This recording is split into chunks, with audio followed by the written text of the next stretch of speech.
서울이 우리보다 낫다고? 말도 안 돼. 영국의 한 교통정책 전문가가 분노에 찬 목소리로 외쳤습니다. 그리고 바로 그날 밤 서울행 비행기표를 끊었죠. 자신의 2년간 공들인 프로젝트가 무너진 이유가 서울은 이미 하고 있어 라는 한마디였거든요. 과연 이 여성은 서울에서 무엇을 보게 될까요? 오늘 사연의 주인공은 올리비아 하트웰이라는 33살의 교통정책 데이터 분석가입니다. 영국 공공혁신부에서 일하는 이 여성이 왜 갑자기 서울행 비행기표를 끊었을까요?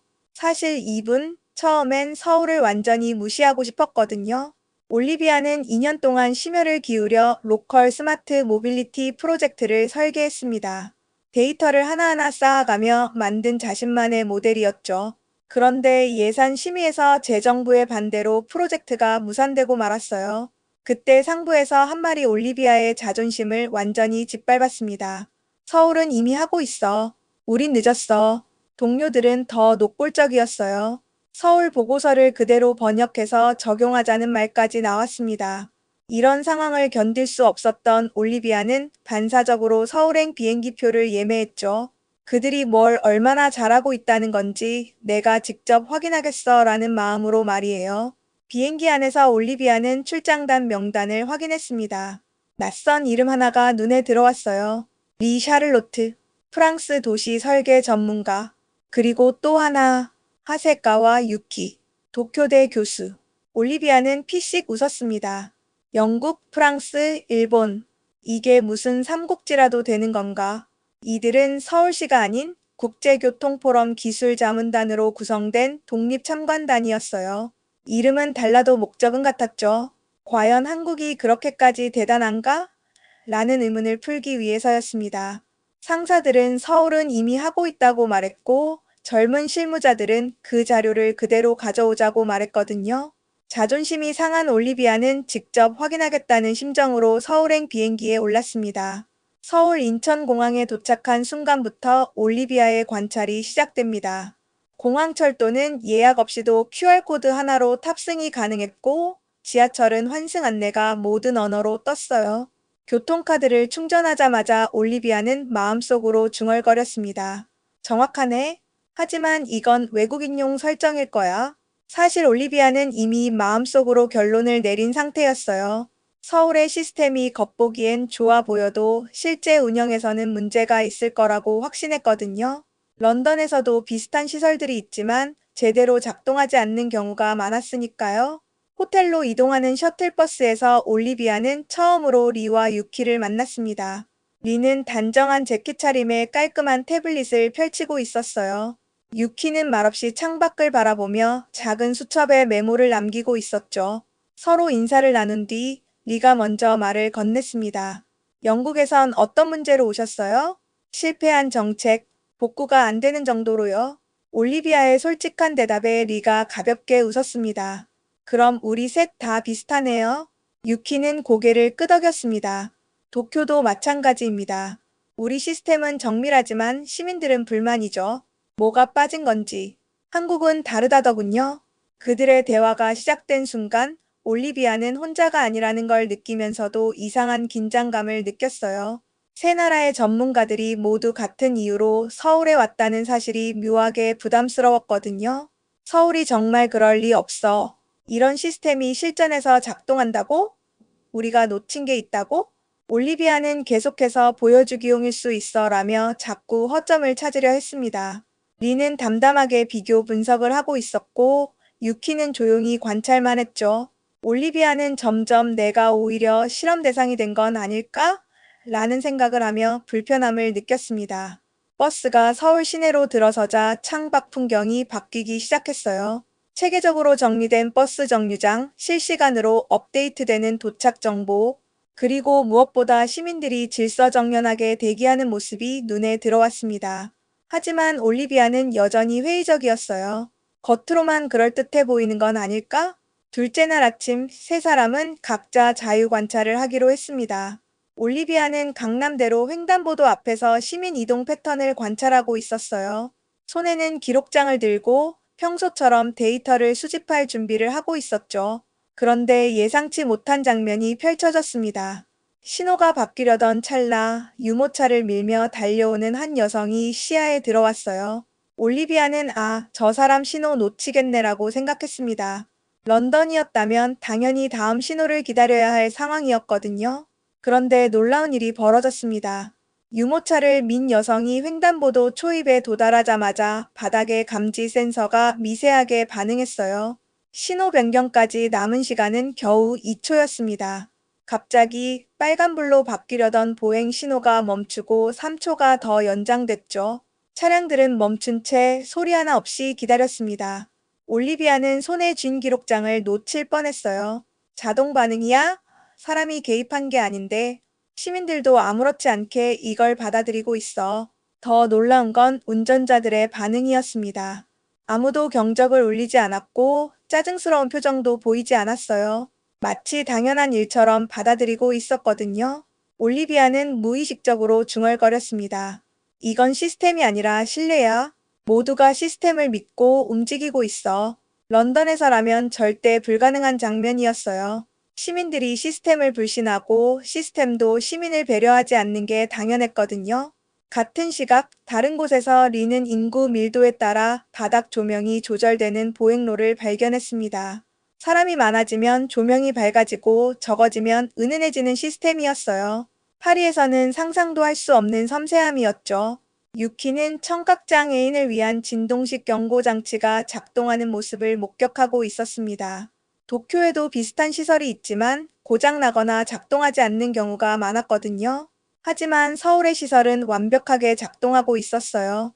서로 떨어져 있지만 세 사람 모두 같은 생각을 하고 있었습니다. 이 도시는 보여주기용 기술이 아니다. 이건 일상이야. 올리비아는 신호가 자동으로 3초 연장되고 기다리던 차량들이 무리 없이 기다리는 장면을 보며 깨달았어요. 이건 단순히 시스템이 아니라 시민이 시스템을 신뢰하고 있다는 신호였습니다. 올리비아는 처음으로 이 도시엔 기계가 아닌 철학이 있다는 생각을 했어요. 오후가 되자 세 사람은 다시 합류해서 서울의 복합 환승센터를 둘러보기로 했습니다. 공항철도와 지하철, 시내버스, 고속버스가 하나의 동선으로 연결된 구조를 보자 리의 눈이 동그래졌어요. 이 모든 게 수평 이동만으로 가능한 거야? 파리에서는 환승할 때마다 계단을 오르내려야 했거든요. 도면으로만 봤을 때보다 실제가 훨씬 더 효율적인 광경에 리는 놀라움을 감추지 못했습니다. 유키는 수화 통역이 실시간으로 제공되는 버스 탑승 플랫폼에서 잠시 멈춰 섰어요. 아무도 요구하지 않았는데도 자동으로 켜진 화면을 보며 중얼거렸죠. 도쿄엔 이런 시스템이 없습니다. 유키가 머리를 극적이며 혼잣말처럼 덧붙였습니다. 기술은 비슷하지만 이건 정서적인 부분에서 완전히 다르네요. 올리비아가 가장 충격을 받은 순간은 따로 있었어요. 휠체어를 탄 청년이 혼자서 안내 로봇을 불러타고 아무 문제 없이 지하철을 타는 장면을 본 거였죠. 누가 도와주는 사람도 없었고 청년도 당연하다는 듯 표정을 바꾸지 않았습니다. 런던에서라면 상상할 수 없는 일이었어요.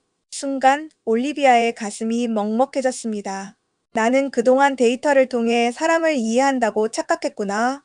이 도시의 시스템은 사람을 전제로 설계되어 있어. 영국에서는 장애인을 위한 시설이 있어도 제대로 작동하지 않거나 사용하기 불편한 경우가 많았거든요. 하지만 서울에서는 그런 시설들이 자연스럽게 일상에 녹아들어 있었어요. 리는 엘리베이터 버튼 배치에 주목했습니다. 휠체어 사용자의 높이에 맞춰져 있을 뿐만 아니라 시각장애인을 위한 점자와 음성 안내까지 완벽했어요. 이런 세심함은 어디서 나오는 걸까요? 우리가 올리비아에게 물었습니다. 법으로 정해놓은 것 이상을 하고 있어요. 올리비아가 답했습니다. 우리는 최소 기준만 맞추려 하는데 여기는 최선을 다하려고 하는 것 같아요. 유키는 조용히 관찰을 계속했습니다. 도쿄의 시설들은 분명 정교하고 정밀했지만 사람의 마음까지 배려하지는 못했어요. 반면 서울의 시설들은 기술적으로는 화려하지 않아도 사용하는 사람의 입장에서 설계되어 있었죠. 기술이 사람을 위해 존재한다는 걸 이렇게 확실하게 보여주는 도시는 처음이네요. 유키가 말했습니다. 세 사람은 서로 다른 나라에서 왔지만 같은 감동을 느끼고 있었어요. 서울은 그들이 예상했던 것과는 완전히 달랐거든요. 늦은 저녁 서울역에서 올리비아는 예상치 못한 장면을 마주했습니다. 어린아이를 손잡고 귀가하는 할머니의 모습이었어요. 올리비아는 그 장면을 무심코 바라보다가 자신도 모르게 걸음을 멈췄습니다. 뭔가 이상했거든요. 아니, 이상한 게 아니라 너무나 자연스러웠어요. 이곳의 노인과 아이들은 지하철 플랫폼에서 겁내지 않았습니다. 누가 부축하지 않아도, 안내 방송이 일일이 말해주지 않아도 무언의 믿음을 품고 이동하고 있었어요. 할머니는 손자의 손을 잡고 천천히 걸었고 아이는 안심한 듯 할머니를 따라갔죠. 그 순간 올리비아의 머릿속에서 런던의 한 장면이 스쳤습니다. 아이가 지하철 문에 끼이는 사고, 휠체어를 탄 승객이 타지 못한 채 버스를 보내던 아침의 풍경들이요. 런던에서는 교통약자들이 항상 긴장해야 했어요. 언제 어떤 문제가 생길지 모르니까요. 올리비아는 생각했습니다. 우린 아직도 시민에게 책임을 떠넘기고 있었어. 서울은 시스템이 먼저 책임지잖아. 이 깨달음이 올리비아의 마음을 완전히 바꿔놓았어요. 지금까지는 시민이 시스템에 맞춰 살아야 한다고 생각했는데 서울에서는 시스템이 시민에게 맞춰져 있었거든요. 플랫폼에서 기다리던 중 올리비아는 또 다른 장면을 목격했습니다. 시각장애인 한 분이 지팡이를 짚고 걸어오고 있었어요. 런던이었다면 누군가 도와드려야 할 상황이었죠. 하지만 여기서는 바닥에 점자 블록이 완벽하게 안내하고 있었고 열차가 도착하면 자동으로 음성 안내가 나왔습니다. 문이 열립니다. 승차에 주의하세요. 부드럽고 명확한 안내 음성이 흘러나왔어요. 시각장애인분은 아무런 어려움 없이 열차에 탑승했고 다른 승객들도 자연스럽게 공간을 만들어 드렸습니다. 강요가 아닌 배려였어요. 올리비아는 핸드폰을 꺼내 잠시 멈춰 섰습니다. 화면에는 다음날 관찰 계획이 떠 있었지만 손가락은 멈췄어요. 이제 기록은 충분해. 내 안의 태도를 바꿔야 해. 그때까지 올리비아는 서울의 시스템을 분석하고 평가하려고만 했어요. 하지만 이제는 이해하고 배우고 싶어졌습니다. 데이터와 숫자로만 도시를 바라보던 시각에서 벗어나 사람과 삶을 중심으로 도시를 보기 시작한 거죠. 열차 안에서 올리비아는 창밖을 바라보며 생각했습니다. 기술은 도구일 뿐이야. 중요한 건 그 기술을 어떤 마음으로 사용하느냐는 거였어. 서울이 특별한 이유를 이제야 알 것 같았어요. 기술이 뛰어나서가 아니라 사람을 배려하는 마음이 기술에 스며들어 있었기 때문이었죠. 광화문 근처의 작은 카페에서 여행 마지막 날 세 사람은 뜨거운 홍차를 앞에 두고 조용히 앉아 있었습니다. 며칠 전까지만 해도 서로를 경계하던 이들이었는데 이제는 같은 경험을 공유한 동료가 된 기분이었어요. 무거운 침묵이 흘렀지만 그 침묵은 불편하지 않았습니다. 마치 도시에 대한 존중이 담긴 침묵 같았거든요. 리가 먼저 말을 꺼냈습니다. 처음엔 한국이 너무 기술만 강조하는 줄 알았어요. 그런데 지금 생각해보면 오히려 기술이 제일 조용했습니다. 파리에서는 새로운 기술이 도입될 때마다 요란한 홍보가 따라왔거든요. 하지만 서울에서는 기술이 일상에 자연스럽게 스며들어 있었어요. 유키가 말을 이었습니다. 일본은 기술이 많아요. 하지만 시민은 자주 외면당하죠. 여긴 기술이 시민을 안아주는 느낌이었습니다. 도쿄의 지하철역에는 최첨단 시설들이 가득하지만 정작 시민들은 그 시설들을 불편해했어요. 복잡하고 어려웠거든요. 올리비아는 잠시 생각하다 천천히 입을 열었습니다. 서울은 기술을 전면에 내세우지 않았어요. 그게 오히려 더 강하게 와닿았습니다. 우리는 기술을 보여주려고 설계했는데 이곳은 기술이 사라질 정도로 사람에 집중했더군요. 세 사람은 고개를 끄덕였어요. 각자 다른 나라에서 왔고 서로 다른 전문 분야를 가지고 있었지만 서울에서 본 것은 똑같았습니다. 기술이 사람을 위해 존재하는 도시의 모습이었죠. 우리가 그동안 놓친 게 뭔지 알겠어요. 리가 말했습니다. 기술의 완성도가 아니라 기술을 대하는 철학이었네요. 파리에서는 완벽한 시스템을 만드는 것에만 집중했는데 정작 그 시스템을 사용하는 사람의 마음은 생각하지 못했어요. 유키도 동감했습니다. 도쿄는 정밀함에만 매달렸습니다. 하지만 정밀한 시스템도 사람이 믿지 못하면 소용없더군요. 서울 사람들은 시스템을 믿고 있었어요. 올리비아는 컵을 들고 한 모금 마셨습니다. 신뢰라는 단어가 이렇게 중요한 줄 몰랐습니다.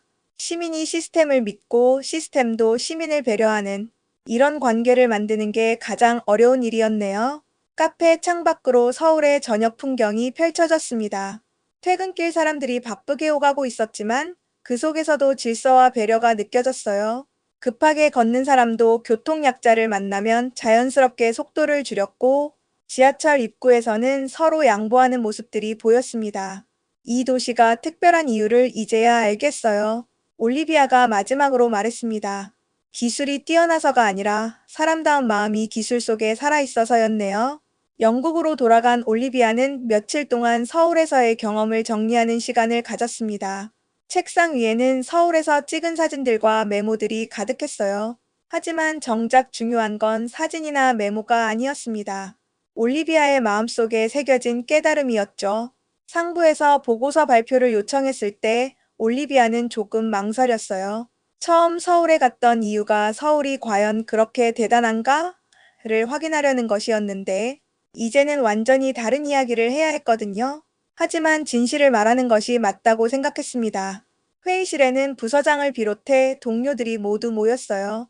올리비아가 프레젠테이션을 시작하자 모든 시선이 집중됐습니다. 서울의 교통 시스템에 대한 현장 조사 결과를 보고드리겠습니다. 첫 번째 슬라이드에는 올리비아가 목격한 횡단보도 장면이 나왔어요. 신호가 자동으로 연장되는 시스템입니다. 하지만 중요한 건 기술이 아니었습니다. 올리비아는 차분하게 설명을 이어갔어요. 운전자들이 아무런 불평 없이 기다리고 있었습니다. 이것이 핵심이었죠. 동료 중 한 명이 질문했습니다. 그럼 우리도 같은 시스템을 도입하면 되는 건가요? 올리비아는 고개를 저었습니다. 시스템만 가져와서는 안 됩니다. 서울은 기술로 효율을 만든 게 아니에요. 사람을 배려하려 했더니 효율이 따라온 도시였습니다. 회의실이 조용해졌어요. 모두가 올리비아의 말에 집중하고 있었거든요. 구체적으로 어떤 차이가 있었나요? 부서장이 물었습니다. 우리는 시민이 시스템에 맞춰 살아가기를 바랍니다. 하지만 서울은 시스템이 시민에게 맞춰져 있었어요. 올리비아는 휠체어를 탄 청년이 혼자서 지하철을 이용하던 모습을 설명했습니다. 도움이 필요한 상황에서 누군가 도와주길 기다리는 게 아니라 시스템 자체가 도움을 주도록 설계되어 있었습니다. 회의실의 분위기가 달라졌어요. 처음엔 단순히 기술적인 정보를 얻으려던 사람들이 이제는 철학적인 접근에 관심을 보이기 시작했거든요. 올리비아는 마지막 슬라이드에서 결론을 내렸습니다. 서울에서 배운 가장 중요한 것은 기술이 아니라 관점의 전환이었습니다. 교통정책의 목표가 효율성이 아니라 배려여야 한다는 것이죠. 발표가 끝난 후 부서장이 말했습니다. 흥미로운 관점이네요. 우리도 이런 방향으로 정책을 재검토해 볼 필요가 있겠습니다. 올리비아는 보고서 말미에 이렇게 적었습니다. 나는 데이터를 보러 갔다. 하지만 마음을 움직인 건 사람의 발걸음이었다. 이 한 문장이 올리비아의 변화를 모두 담고 있었어요. 올리비아가 런던으로 돌아간 지 몇 달 후 예상치 못한 일이 벌어졌습니다. 올리비아의 서울 보고서가 영국 교통부 내부에서 화제가 되기 시작한 거예요. 한국의 교통 시스템이 정말 그렇게 뛰어난가? 라는 의문이 높은 사람들까지 올라갔거든요. 그러던 어느 날 올리비아에게 긴급회의 소집 연락이 왔습니다. 회의실에 들어가니 평소보다 훨씬 많은 사람들이 앉아 있었어요. 그 중에는 교통부 차관까지 있었습니다. 올리비아, 당신의 서울 보고서를 읽어봤습니다. 차관이 말문을 열었어요. 정말 그런 시스템이 가능한 건가요? 솔직히 믿기 어렵습니다. 회의실 분위기가 심상치 않았어요. 올리비아는 차분하게 답했습니다. 직접 본 것만 보고했습니다. 믿기 어려우시다면 직접 가보시는 게 어떨까요? 그 순간 회의실이 조용해졌습니다. 차관이 올리비아를 뚫어지게 바라보더니 말했어요. 좋습니다. 고위급 시찰단을 구성해서 직접 확인하겠습니다. 당신도 함께 가세요. 한 달 후 영국 교통부 고위급 시찰단이 서울에 도착했습니다. 올리비아는 안내자 역할을 맡았어요. 처음에는 회의적이던 관료들이 하루하루 지날수록 표정이 달라지기 시작했습니다. 이게 정말 실시간으로 작동하는 건가요? 차관이 놀란 목소리로 물었어요. 강남대로 횡단보도에서 신호 연장 시스템을 직접 본 순간이었죠. 시민들이 전혀 불편해하지 않네요. 시찰 마지막 날 차관이 올리비아에게 말했습니다. 당신 보고서는 오히려 절제된 편이었군요. 실제는 더 놀라웠습니다. 올리비아는 미소를 지었어요. 처음엔 저도 믿을 수 없었거든요. 같은 시기 파리와 도쿄에서도 비슷한 일들이 벌어지고 있었습니다. 리와 유키의 보고서를 본 각국 정부가 서울 시차를 추진하기 시작한 거예요.